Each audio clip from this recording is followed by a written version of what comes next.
Assalamualaikum warahmatullahi wabarakatuh. Hai Sobat Simponi, kembali lagi di podcast Simponi, suara inspirasi SMP Negeri 1 Porong untuk Indonesia. Gimana nih Sobat Simponi kabarnya di rumah? Pasti lagi pada liburan nih, lagi liburan panjang. Daripada liburan gak ngapa-ngapain, mending ikut sama kita buat bahas topik yang sangat penting, yaitu tentang narkoba. Kalian pasti sering kan dengar kata itu, tapi apa sih sebenarnya narkoba itu? Narkoba adalah singkatan dari narkotika, psikotropika, dan juga bahan adiktif lainnya.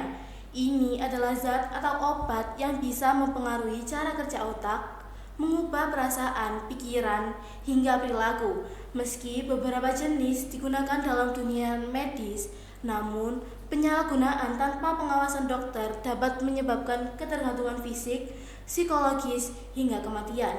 Hari ini kita akan ngobrol bersama narasumber kita yang berpengalaman dalam dunia pendidikan maupun pembinaan karakter. Kita akan dengarkan langsung pandangan dan pengalaman mereka tentang bagaimana narkoba bisa merusak hidup kita hingga bagaimana cara mengatasinya.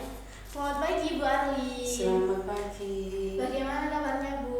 Alhamdulillah sehat. Terima kasih Bu Arlin sudah menyempatkan datang di podcast ini di tengah kesibukan beliau. Baik, langsung saja ya Bu, kita masuk ke pertanyaan pertama. Menurut Ibu Arlin, mengapa sih remaja sangat rentan terhadap penyalahgunaan narkoba? Karena kalau kita dengar biasanya penyalahgunaan narkoba pasti disosialisasikannya itu ke para remaja.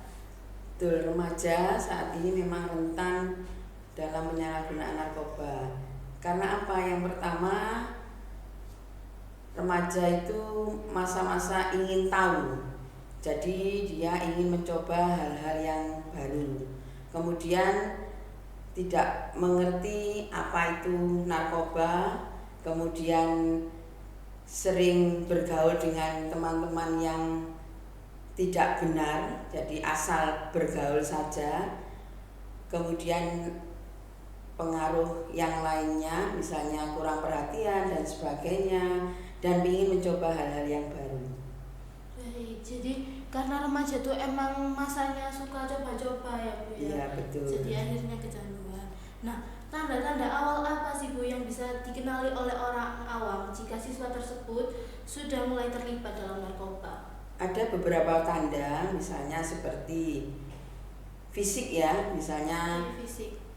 sering ngantuk, kemudian penurunan berat badan secara drastis, penggunaan keuangan yang luar biasa, biasanya misalnya minta orang tuanya 10.000 sekarang bisa menjadi 50.000. Nah, ini kan penggunaan uangnya tidak jelas.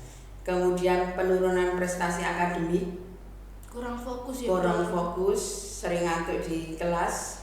Itu hal-hal yang paling pokok lah istilahnya, Yang seperti itu. bisa dilihat oleh Ya, orang awam, bisa dilihat mengetahui. secara keseharian.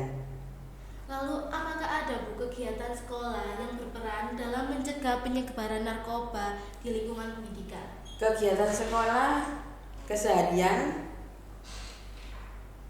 atau yang sering dilaksanakan di sekolah, yang pertama pada saat kegiatan awal ajaran baru itu ada penyuluhan dari BNN Kabupaten Sidoarjo, kemudian dari Satgas Narkoba mungkin ada sosialisasi dan sebagainya, kemudian dari medsos juga bisa mungkin nanti disebarkan ke siswa-siswa Ya, sehingga biasanya yang paling efektif itu lewat media sosial. iya. Kemudian di pembelajaran juga ada di kelas 9 itu ada materi yang membahas khusus narkoba. Jadi di situ anak-anak bisa membuat poster, kemudian sosialisasi dan sebagainya. Itu nanti ada di pembelajaran kelas 9.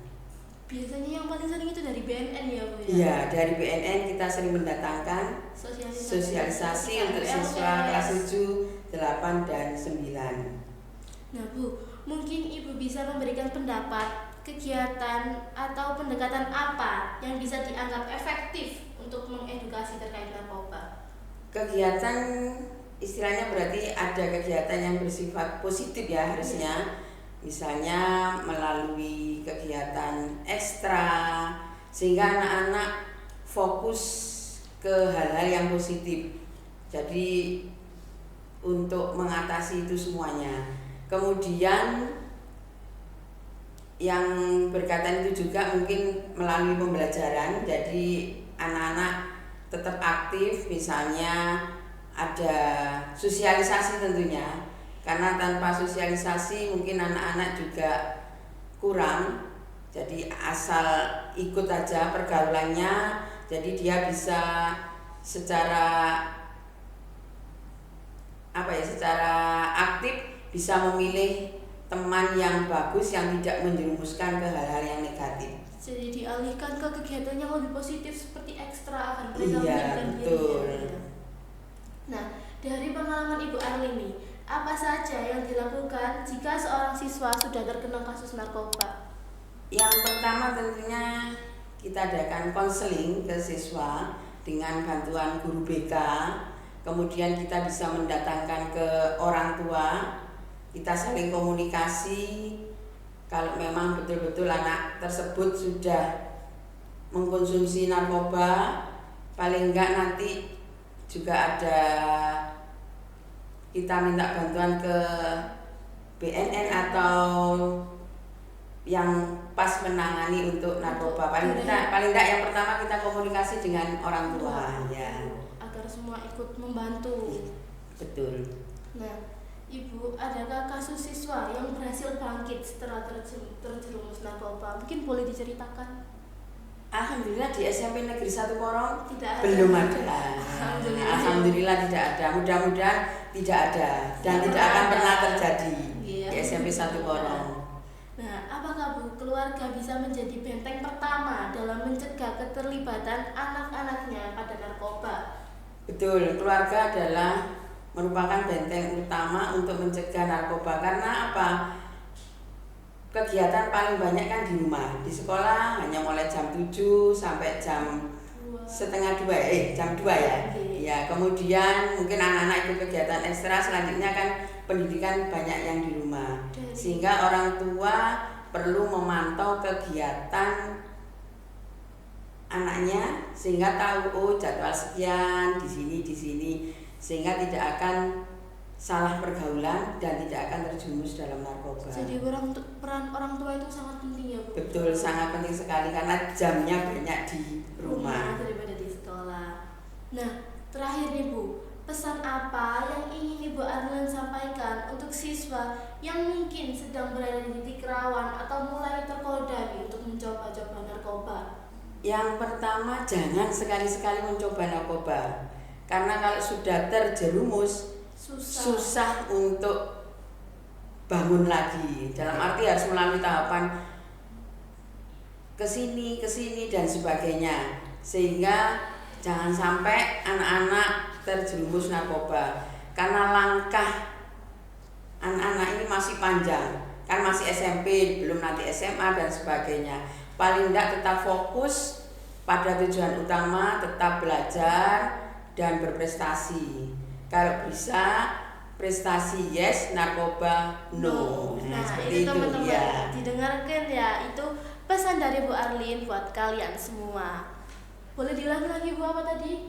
Prestasi yes, narkoba no. SMP 1 Porong bebas narkoba. Nah, terima kasih ya Bu atas penjelasannya yang sangat menyentuh dan membuka mata. Dari jawaban tadi kita jadi tahu bahwa mencegah lebih baik daripada menyesal. Nah, bahwa lingkungan sekolah serta rumah punya peran besar dalam menyelamatkan generasi muda. Sobat Simponi, narkoba bukan hanya soal bahaya zat, tapi soal arah hidup yang bisa berubah total. Sekali terjerumus tak mudah untuk kembali, tapi kabar baiknya kita masih bisa memilih. Kita bisa memilih untuk peduli, untuk menjaga diri, dan untuk saling mengingatkan. Ingatlah, menjadi keren tidak harus dengan cara berbahaya. Menjadi keren adalah saat kita bisa tegas dan berkata tidak pada hal yang bisa merusak diri kita dan orang-orang yang kita sayangi. Terima kasih kepada Bu Arlin yang sudah menyempatkan diri untuk berbincang bersama kita, dan juga kepada kalian semua yang sudah menonton hingga akhir. Sampai jumpa di episode selanjutnya. Stay clean, stay kind, and stay true to yourself. Dadah.